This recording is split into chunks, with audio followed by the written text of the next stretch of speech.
kwento. Ang kwento mula sa mahiwagang burnay. Mula sa mahiwagang burnay.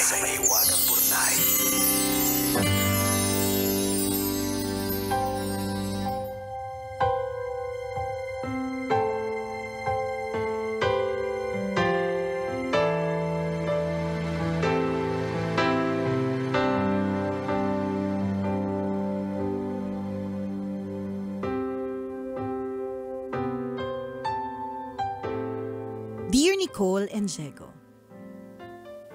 itago niyo na lang ako sa pangalang Claire, 40 years old at nagtatrabaho sa isang BPO dito sa Makati. Napasulat ako dahil meron akong kakaibang problema na gusto kong isangguni sa inyo. Actually, hindi ko alam kung problema ba siya. Ang alam ko lang, insecure ako at hindi ako masaya. Hayaan po ninyong ibahagi ko sa inyo kung bakit para mas maintindihan ninyo ang pinagdadaanan ko. Nakilala ko si Brian sa trabaho. Alam kong may asawa siya pero nang aminin niya na gusto niya ako, hindi na ako nakaiwas pa. Nagkaroon kami ng lihim na relasyon. Nahirapan kaming pareho kaya nagdesisyon siya na makipaghiwalay na ng tuluyan sa asawa niya kahit may isa na silang anak. Nang magsama na kami sa iisang bahay, kinontak ako ng ex niya at nakipagkita sa akin. Kalmado niyang tinanong kung mahal ko si Brian. Pinakiusap niya na mahalin ko din yung nag-iisang anak nila. Walang bahid ng bitterness o galit sa pakikipag-usap niya. Pinaintindi niya sa akin na gusto niyang maging maayos ang samahan naming lahat. Malayang nakakapunta ang anak nila sa bahay namin. Tinuruan niya yung anak niya na igalang ako at ramdam ko yun mula sa bata. Kapag may okasyon gaya ng Pasko o birthday ko, lagi siyang may padalang regalo. Hindi niya ako itinuturing na kaaway kung hindi ka pamilya.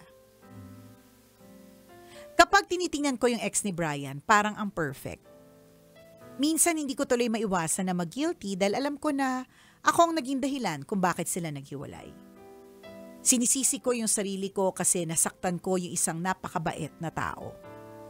Sana naging buwisit na lang siya tulad ng mga typical na iniwan ng asawa para hindi ganito katindi yung guilt na bumabagabag sa akin. Pero gets ko siya, di ba? Ngayon ako naka-experience sa ang bait-bait pa ng tunay na asawa. Kadalasan yung mga sinasangguni na sa ating Jegs, mga mga nangaaway din eh. Nicole and Diego, ano kaya ang dapat kong gawin para hindi naman ganito ang pakiramdam ko? Paano kaya mawawala yung guilt at yung insecurity na nararamdaman ko sa ex ni Brian? Salamat po sa inyong payo. Ang inyong tagapakinig, Claire.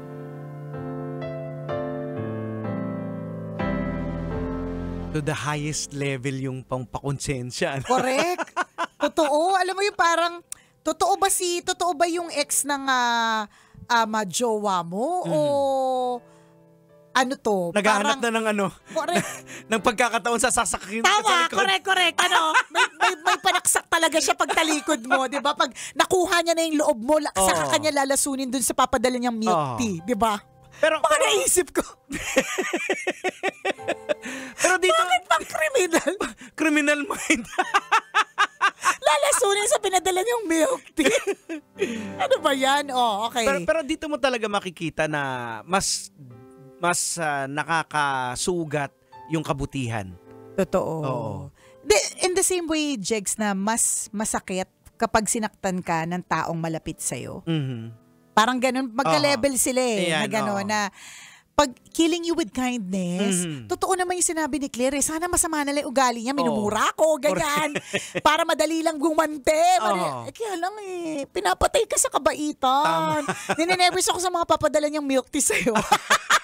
Alam mo, yan talagang umaaray yung mga makasalanan. Sorry, Claire, kasi totoo mali yung ginawa mo. Mali din naman kasi talaga. So, I guess, nakuha mo man yung lalaki, pero ito yung burden that you have to carry. Diba? Na unfortunately, talagang meron lang din talagang consequences yung ilan sa ating mga action. Ang Pero kung titingnan mo sa positive na point of view o POV, isipin mo, burden mo siya. Ang bait niya, napakamatulungin, may padalang regalo. 'Di ba dapat thankful ka na lang, or maybe it's important for you to actually say sorry. Yes, pwede Makatulong din ba ito para o kaya 'di ba? Ano ba, closey na ba kayo na kaya mong sabihin sa kanya na ba't ka mabait sa akin, 'di ba? 'Di ba inagaw ko yung asawa mo? Well, para sa akin ang nakikita ko dito, it's more on yung conviction sa heart niya. Na Irrelevant na dito kung mahal niya yung lalaki o hindi. Kung maayos ang relasyon niya doon sa parang kino-convict siya na may mali siyang ginawa yun. At yun yung pinupush siya. So, Kaya wala siyang peace of mind Kaya nga. Pero do you suggest na hiwalayan niya si Bri? Well, sa tingin ko, kasi unang-una mali talaga On my own perspective mali talaga siya Pwede. Kasi dadalhin mo, bibit-bitin mo yan Hanggang sa mamatay ka na talaga sa kabaitan niya, girl. Oo. 'Di ba? Baka, kasi mali Mali talaga Kasi lahat naman ng mga mali, kasalanan, nasa kadiliman yan. Kaya nga tinatago Wala namang gumagawa ng wala man nagdodroga sa gitna ng EDSA para makita ng lahat So ngayon, tinatago sa dilim. itong asawa ni Brian is ang liwanag. So, tinatamaan ka ng liwanag, kaya nasasaktan yung kadiliman. Oo. So, there's part of you na sorry, hurting. Claire. Kasi madilim talaga To begin with, alam mo na may asawa. In a way, para sa mga tulad mo na kumabit, 'di ba? Para dun sa mga kabit na napapakinggan ng kwento ngayon, ang nasasabi nila sana all, 'di ba? In a way, parang ikaw yung kanilang hero, 'di ba? Pero mali pa rin na maging kabit. Well, that's the consequence ng kasalanan Wala kang peace of mind. Yun. Dadalhin mo yan, bibit-bitin mo yan. Oo. Hanggat sa makapag-decide ka na, 'di ba? Parang pag sabi mo nga, pag tinitingnan mo yung ex ng jowa mo, parang napaka-perfect at napakabait. Pero to begin with, hindi naman talaga siya perfect. Wala naman talagang taong perfecto. And talagang sadyang kailangan mo lang harapin to. Yan yung pagsubok mo. Yan yung cross that you have to bear. Well, siguro, I don't think na hindi nasasaktan yung wife. Tingin ko nasasaktan. Sasaktan din yan. Marunong lang siya magdala. Or, siguro talagang sadyang mabait siya na napakalaki ng puso niya. Na ang iniisip niya na lang is, at least, ang importante, siguro sa kanya, because maybe she is a mother and maaaring wala na siyang care and concern kay Brian kasi yun naman talaga yung ng babae. Pero yung as a mother, 'di ba, gusto niya na mapabuti yung kanyang anak. At kung silang mag-ama makakapiling mo na, Claire, yun yung ini-ensure niya. Kaya gano'n na lang. Kesa naman, maging atribida siya, bitter at galit-galitan. Baka nga naman, ang takot nun, baka ang buwelta dun sa anak. Yan. Kasi hindi mo naman anak. Correct. Kasi ang naiisip niya sa'yo, ang karakas nito, medyo criminal din Nangaagaw, alam na nga may asawa, clinose pa, di ba? Kaya iniisip niya, paano yung anak ko? So, baka may ganun din siya. There's always a consequence sa mga kasalanan natin. At isa na to, yung wala kang peace of mind, di ba? Dahil sa ginawa mo. Kasi kasal yun Kasal sila Ay, wala lang, mahirap talagang maging mabuti sa mundo ngayon na open-minded na lahat ng tao. Mas bukas na kasi yung kaisipan ng mga tao sa iba't ibang aspeto. Ayaw ko na lang magbanggit para walang bashing na may involve. Pero ibig sabihin, open na sila sa lahat tinatanggap na nila kahit mali. Kasi sabi ng mundo, ito yung sabi ng mundo, tama to, correct Yung sabi ng mundo, tama to Kasi nagmamahal lang ako. Correct. 'Di ba? Yan, kabitan. Tama. Sabi nila, 'di ba? May mga kasabihan pa yan dati na hindi naman talaga hindi naman papangalawa ang isang lalaki kung in the first place mahal talaga nila yung una. May mga ganun pang mga tawag doon, pa-explain. 'Di ba? Kung talaga masaya siya sa una, pero hindi ganun Iba kasi yung ways of the world is unahin ko yung sarili ko. But the ways of the word, unahin mo yung iba. Ayan, 'di ba? So, ganun tinuruan tayo na maging makasarili.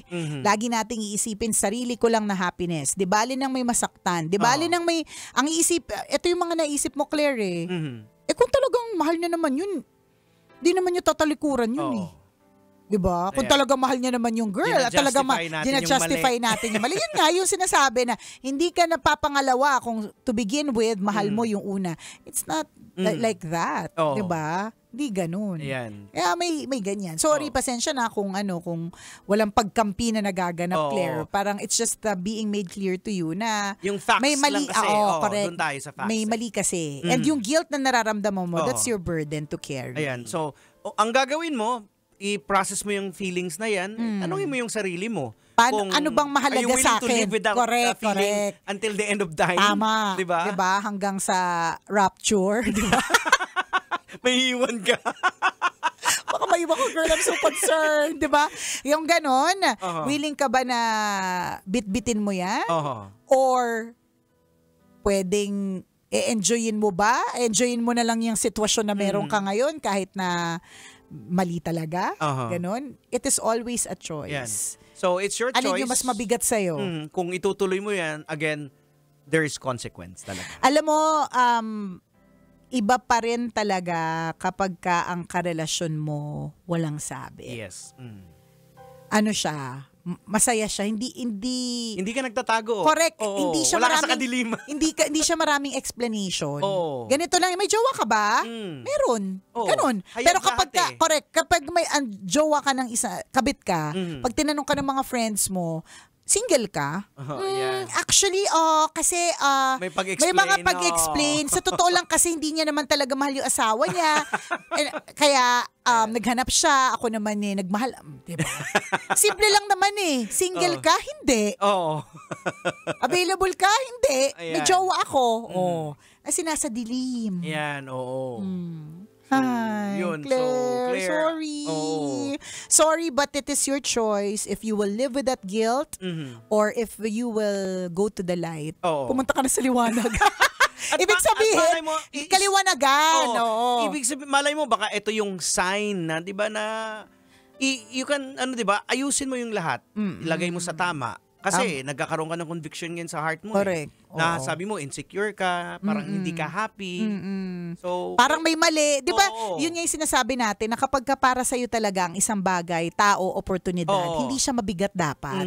Dapat wala, ine-enjoy mo talaga siya. Kasi very fluid. Ayan, lahat, talagang para sa'yo. Lahat, perfect piece of the puzzle. Tama, di ba, kasi meron mga pieces ng puzzle, yung pinipilit mo lang, ayan, na para mabuo na, kahit parang, sa totoo lang, nakaumbok na talaga sa kabila. Tapos yung mata, nasa gitna ng noo. Pinilit mo, hindi, dito. Pero swak din, yung itsura, pero yung mata nasa noo, di ba? Cyclops. Ganon ang itsura. Di ba? Kasi pinipilit mo kahit mali. So it is your choice. Sumakto man, pero pag tuwing titingnan mo, parang may mali walang peace of mind correct. again. Yun lang, Claire. Ayan. Baka lang nagtatanong ka ng ano ba talaga ang dapat gawin. Maybe this segment na ito na i-share sa amin, 'di ba? Maybe it is an eye-opener. Ayan.